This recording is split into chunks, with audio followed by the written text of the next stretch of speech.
జై వర్మ వరముగా నాయకత్వం వరముగా నాయకత్వం వరముగా నాయకత్వం చంద్రబాబు నాయుడు నాయకత్వం పవన్ కళ్యాణ్ గారి నాయకత్వం జై వర్మ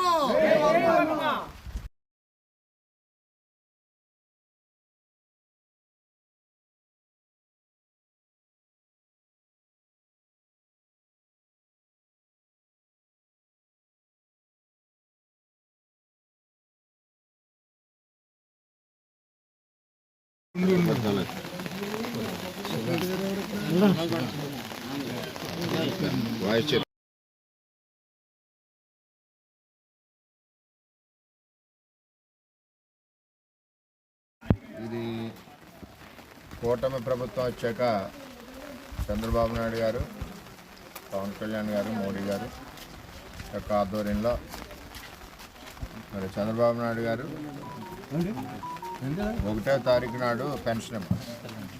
జగన్మోహన్ రెడ్డి వచ్చాక అసలు పెన్షన్ ఎప్పుడు వస్తుందో తెలియని పరిస్థితి. అటువంటిది ఈరోజు చంద్రబాబు నాయుడు గారు 1న ఆదివారం వచ్చింది కదా అని చెప్పి ఈరోజు 31వ తారీఖు నాడు పెన్షన్ ఇవ్వడం అన్నది చాలా గర్వకారణం, చాలా గొప్ప విషయాన్ని కూడా తెలియజేస్తుంది. ఎందుకంటే రాష్ట్రాన్ని ఇంత అప్పుల్లో కూర్చేసిన జగన్మోహన్ రెడ్డి ఈ సమయంలో మోయలేని భారం ఉన్న సమయంలో మరి చంద్రబాబు నాయుడు గారు ఒకరోజు ముందు పెన్షన్లో రాష్ట్ర వ్యాప్తంగా పిలిచారు. తెలుగుదేశం పార్టీ, జనసేన, బీజేపీ కార్యకర్తలు అందరూ సిబ్బందితో కలిసి ఎక్కడికక్కడ ఇంటింటికి పెన్షన్ ఇవ్వాలని చెప్పి ఆదేశాలు జారీ చేశారు.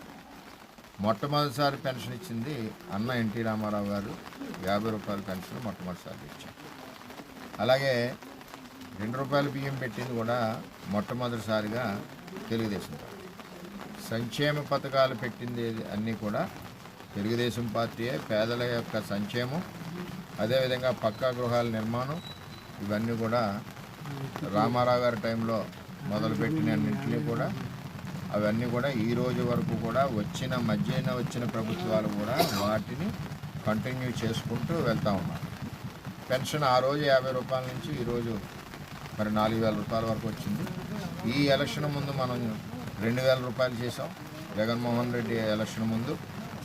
తర్వాత జగన్మోహన్ రెడ్డి చేసింది విడతల వారిగా ఏం చేశాడో ప్రజలందరూ తెలిసి ఈరోజు 4,000 రూపాయలు పెన్షన్ మనం ఇస్తాం. అలాగే వికలాంగులకి అదే కొద్ది రోజుల్లో ఎవరైతే ఎలిజిబిలిటీలు ఉన్నారో వారందరూ కూడా వస్తాయి. అలాగే బీసీ కమ్యూనిటీకి సంబంధించి 50 సంవత్సరాలు నిండిన వాళ్ళందరూ కూడా పెన్షన్లు ఇవ్వడం జరుగుతుందని చెప్పి తెలియజేస్తూ, కూటమి ప్రభుత్వం పేదల ప్రభుత్వం, పేదల కోసం పనిచేసే ప్రభుత్వం కాబట్టి పేదల కోసమే ఈ ప్రభుత్వం నిరంతరం పనిచేస్తుంది. అదేవిధంగా వాలంటరీ లేనిది పెన్షన్లు ఇవ్వలేరు, ఆగిపోతాయని జగన్మోహన్ రెడ్డి గారు చెప్పారు. వాలంటరీ లేకపోయినా సచివాలయ సిబ్బంది ఉన్నారు, అలాగే మిగిలిన సిబ్బంది ఉన్నారు. అందరూ కలిసి ఈరోజు ఉదయమే 8 లోపల వెల్దుర్తి గ్రామంలో 9 లోపల పెన్షన్లు ఇచ్చేసారంటే అక్కడ సిబ్బందికి, ఇక్కడ ఉన్న తెలుగుదేశం పార్టీ కార్యకర్తలకి, జనసేన, బీజేపీ కార్యకర్తలకి అందరికీ కూడా ధన్యవాదాలు తెలియజేస్తా ఉన్నాను. ప్రతి ఒక్కరూ ప్రభుత్వ ఆదేశాల ప్రకారం పేదవాళ్ళ కోసం పనిచేయాలని చెప్పి కోరుతున్నాను.